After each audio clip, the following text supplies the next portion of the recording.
Alright guys, unfortunately we have to talk about Young Goth again because if you weren't aware, I made a video about this guy basically exposing the fact that he's done a lot of bad stuff in the past. Now I'm not trying to say that I'm the first one to cover this because if you go on Reddit it's pretty common knowledge, but the Peep subreddit has been known to kind of censor any information that has to do with them. So Young Goth is pretty similar to It's Okay to Cry, just some random rapper that hung around Lil Peep and basically was able to gain a lot of clout through that, and then after Peep passed away, he ended up putting out an EP with him called Friends. Now this was an extremely contentious move because a lot of people didn't think that he deserved to have the platform to put music out with Lil Peep. I didn't really know how to feel about it because after all, the music already exists, so I kind of feel like it should come out, but at the same time, he shouldn't be allowed to profit off of it whatsoever. But I do have to say, a lot of people like to kind of defend Young Goth. I mean, they don't really do it outright. For the most part, if you try to bring it up, they say, oh, we already talked about this, it's old news, and it hasn't happened since 2017. But unfortunately, a lot of people on that Reddit were wrong. They said that it was covered already and that nobody else would fall prey to him, but unfortunately the information wasn't really far spread until the video that I did came out, meaning that in 2022 some poor unfortunate girl ended up hanging out with Young Goth and he ended up doing something terrible to her. So I'm gonna basically let her explain the situation because she hasn't really got a chance to speak about it. She tried to go on the Peep Reddit and talk about it, but most people on there were saying it was her fault for basically, I don't know, not knowing about Young Goth. Like it's somehow her responsibility to keep a tab on absolutely everybody that hangs out online and make sure that they're not a terrible piece of shit that might take advantage of her, but here it is right now.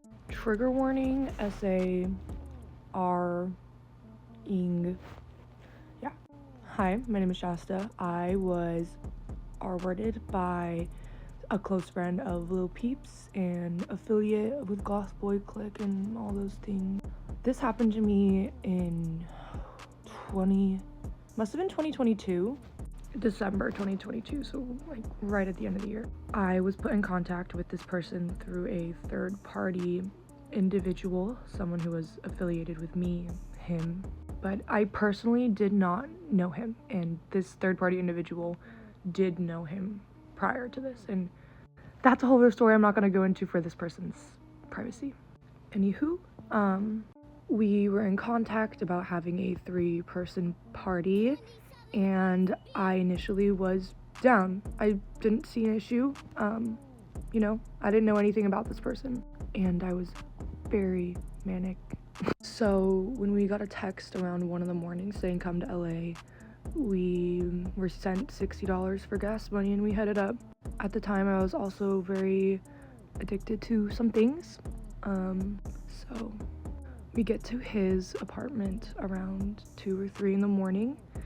And that's kind of when it all starts. The moment we walk in, he's touching me. I try to go to the bathroom, he grabs me, and I noticed that it is a lot of attention towards me. I was saying like, no, like, whoa, slow down, like we're doing a little much here. You know, I just walked in the door, but that wasn't enough.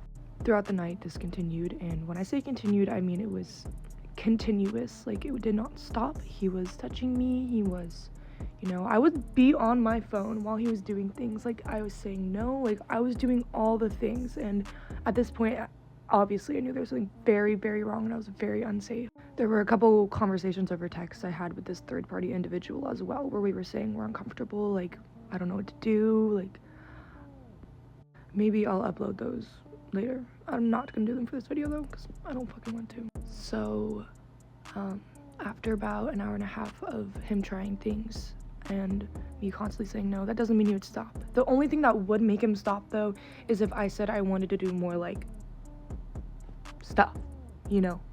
So clearly by the end of the night I was also very intoxicated. I also have a lot of issues with my reproductive system, so he had known this, and like doing the deed is very, very, very painful for me, and that was another reason why I didn't want to do that, you know. I had told him all this, but none of it worked, so you know what happened from here.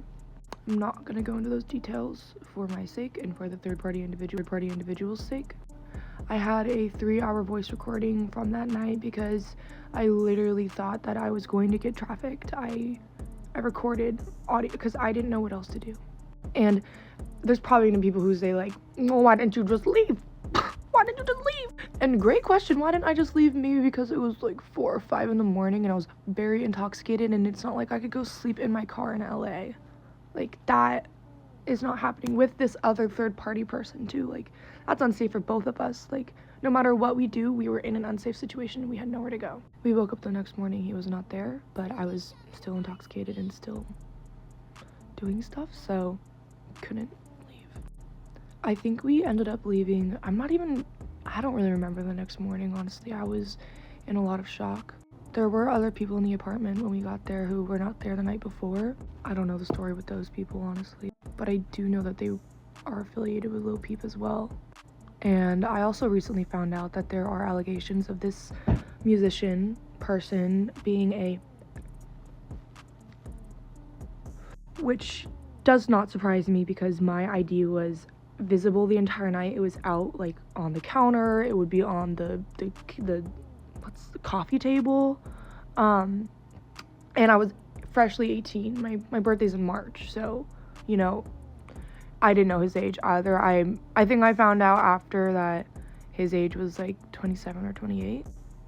This third party person also never told me any of these allegations. I had no clue. And I beat myself up over that all the time. Like, I should have done my research. I could have avoided this situation completely, but, like, I don't even know, dude. He was also sending us money to get there and to go back home, and, you know, being like a user, taking that money was, being an addict makes you do a lot of crazy fucking shit. But probably gonna delete this video because I don't even know if I want people to know about this, but I wanted to be able to talk about it because I hate this person, clearly, and it pisses me off that people, like, will still listen to his music and still, like, I don't know, act like these allegations aren't true. I, like, seriously did not know about any of these prior allegations. I found out about them 2 days ago, and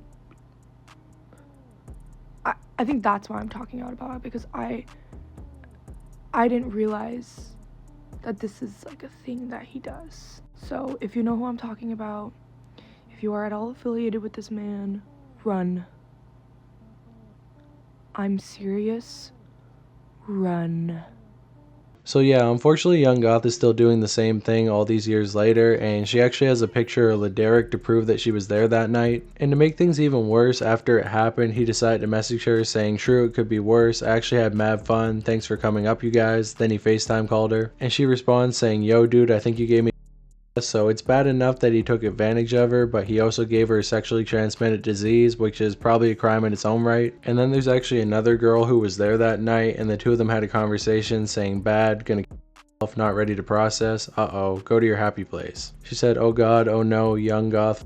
She says, "Yeah, not good. Someone was there too, and he was coming on to me hard. I was so not into it, and I kept saying no. And I took it so I didn't have to. For 30 minutes. Bad." She says, "Holy shit, that's bad. Like, holy shit, I'm so sorry. Yeah, so bad." She says, "Low-key almost takes the cake for the most traumatic thing I ever went through. Gonna not really. Uh-oh. Lewis, are you all good now?" She says, "No, it was bad. I gotta stop getting by E-boy." Shake my head. "Oh god, oh no." And then she says it shouldn't take somebody screaming no to stop. Always, always, always should be enthusiastic consent. I know. Like I say, if it's not an enthusiastic yes or enthusiastic actions, it's very much a no. But men don't get that. They take a "I guess" and someone not even feeling it as a yes, and that's not a yes. She says, "I know. I don't know how they don't get it. I've never anybody personally. No, literally. Like, it's not too hard to not somebody." She then says, "Dude, you know what's so bad? I literally block out traumatic events so hard, and the other night I said I haven't had sex with a man in like 2 months, and then I just don't even know how to deal with what happened to me. Realized Dylan and Lewis in 1 week. Yeah, like I literally mentally blocked so much. I feel like it's my fault. Like, how does this happen to me so much?" She says, "No, me neither. I'm not in the same boat though, so unfortunately I can't help you." It's very unfortunate that she feels like it's her fault because so many people are making her feel like it is, but it's definitely not. There's no way she could have known about that, and it just goes to show spreading the word about these types of things is always a good thing. There's been other people who have made videos since I made my video, and I want want more people to keep doing this, keep the word going so people know to stay away from him and he never gets another victim trapped in a bad situation like this again. And besides that, I don't really know what else to say because unfortunately with no physical evidence, he's probably going to keep running around and never going to get caught for anything. And it's very unfortunate that people like this get to continue to be in the underground. Meanwhile, people get jumped on for the smallest things and they get in trouble and basically kicked out of the underground altogether. But I guess if you're friends with Lil Peep, you're allowed to do whatever you want. Is that really the standard we're going to hold people to? Well, I guess so. Anyways, guys, I don't really want to say anything too much more about this situation. Hopefully Goth eventually gets in trouble, but I'm not really sure if it's ever going to happen. So I'll just talk to you in the next one. And if anything else comes out, I'll be sure to keep you updated because I feel like we should definitely keep talking about this situation so nobody else gets in trouble in the same way.